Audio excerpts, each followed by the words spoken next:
Hi everybody. I know that many of you are aware that I've been living pretty much permanently in South Korea for the majority of each year for the past 7.5 years, and before that it was 7 years in Germany. So it's been a very long time since I've been back to the Upper Peninsula of Michigan on a permanent basis. However, that's all changing within the next few weeks, and I've been putting a lot of thought into what I want to do with videos in the upcoming future. And I'm very much interested in wildlife management, natural resources management, conservation, environmental science. And then, of course, I also am interested in photography, as well as outdoor activities and the culture of the Upper Peninsula. And so I'm wanting to develop a series of videos that will kind of highlight a lot of those things, because one of the things that I have discovered during my time that I've been away is that many of the things that are kind of the best parts of the Upper Peninsula are the things that we encounter all the time. And I kind of want to highlight a little of that. And so one of those ideas that I've had is to do a series of videos about how to encounter nature just outside your back door of your house. So I thought that I would try and begin a little bit of this to see and figure out what I want to do with it by practicing here a little bit in South Korea before I leave. I've got a few weeks here left before I go, and so one of the things that I've noticed is in this orchard that's right next to where I've been living, where Kay and I have been living for the past 7.5 years. This orchard is just outside our door, and recently I've been seeing a lot of a species of deer called Chinese water deer that have been coming into the orchard quite a lot during just before the harvest of the orchard, but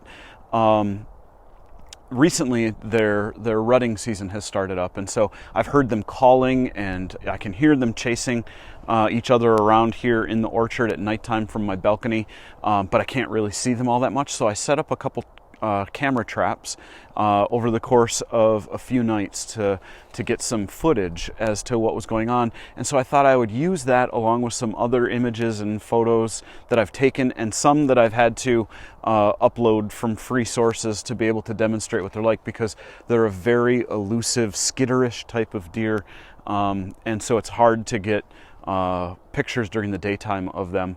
I've never had any success with that in the 7.5 years that I've been here, and that doesn't mean I haven't tried.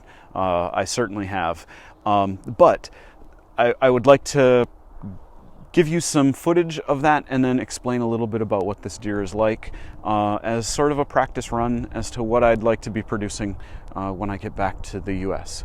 I hope you all enjoy it. In this, the debut episode of Nature from Your Back Door, I want to introduce you to a species of deer from South Korea that caught me off guard the first time I ever saw it.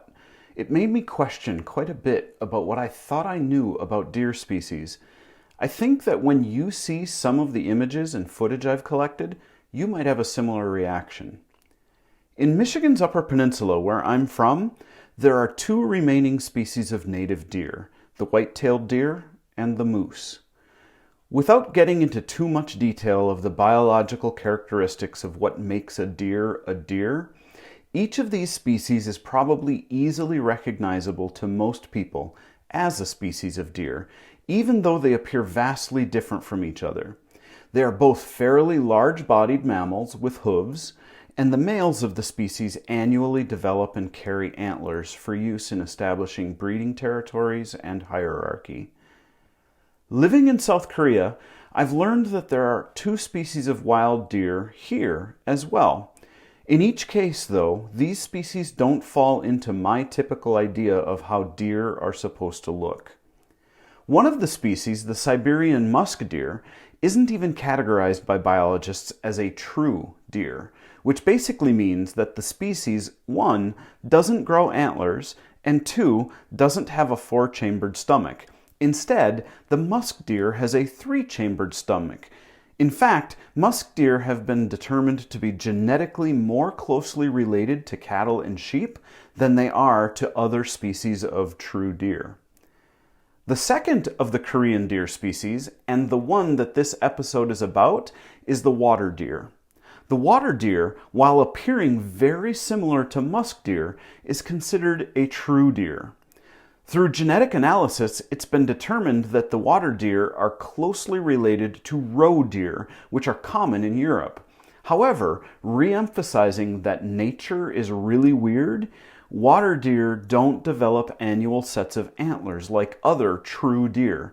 Instead, for territorial display and encounters with other males during the rutting season, male water deer grow, over the course of their lifetime, a single set of downward pointing tusks from their upper mandible. These tusks are actually elongated canine teeth. I was sort of blown away when I saw my first water deer. They're small in stature, under 2 feet tall at the shoulders and only weighing about 25 to 35 pounds when fully grown, which is similar to the stature of a medium-sized dog. To give a bit of perspective, that's slightly taller but 2/3 the weight of our standard poodle. Water deer tracks are correspondingly small, being only 4 to 5 centimeters in length and only 2 to 3 centimeters in width. Although these deer are small, it's still very, very striking when you see a set of tusks sticking out from their mouths. Having grown up with the understanding that deer have no upper canine teeth, I was extremely surprised by the tusks when I first encountered a wild water deer, even after I had seen pictures of the species. The tusks in the male of the species can be upwards of 2 to 3 inches long. In does, they're much, much smaller, possibly only growing 2/10 of an inch long. Interestingly, the tusks are held loosely in their sockets and are able to be moved at least a little bit by face muscles. So a buck can draw its tusks backwards, out of the way when eating, and then, in aggressive encounters, he can move his canines forward and closer together, which can be presented to other males in a display of dominance. Another unique appearance of the water deer is that their front legs are shorter than their hind legs, so the haunches of the animal are carried higher than the shoulders. As a result, sometimes when they run, they appear to be running like rabbits. Water deer are fairly solitary except during the rutting season. During the rut, males become highly territorial, marking their territory as most deer do, with an apparently alluring mixture of urine, feces, and pheromones. Male water deer are also able to place scent on thin trees and shrubs by first holding that thin tree in its mouth behind the upper canines, and then, after scraping the bark on those stems with its tusks, the buck will rub his preorbital gland against it. The preorbital gland is a scent gland located just in front of the eyes along the nose. Anyone who has watched white-tailed deer for any extensive period of time will notice that this behavior looks very similar to the way whitetails will use their antlers to rub the bark off of saplings and then spread their preorbital scents on those rubs. Territorial disputes for water deer are also quite different from whitetails. Instead of showing off antlers or antler wrestling, male water deer walk slowly and stiffly toward each other. Then they walk parallel to each other while making a clicking noise with their teeth. If this type of display doesn't result in a clear winner, then a fight could result, with each buck trying to dominate the other by stabbing and tearing at the other with their tusks. In addition to the clicking noise I mentioned, water deer primarily communicate by creating a loud, growling bark, usually as an alarm.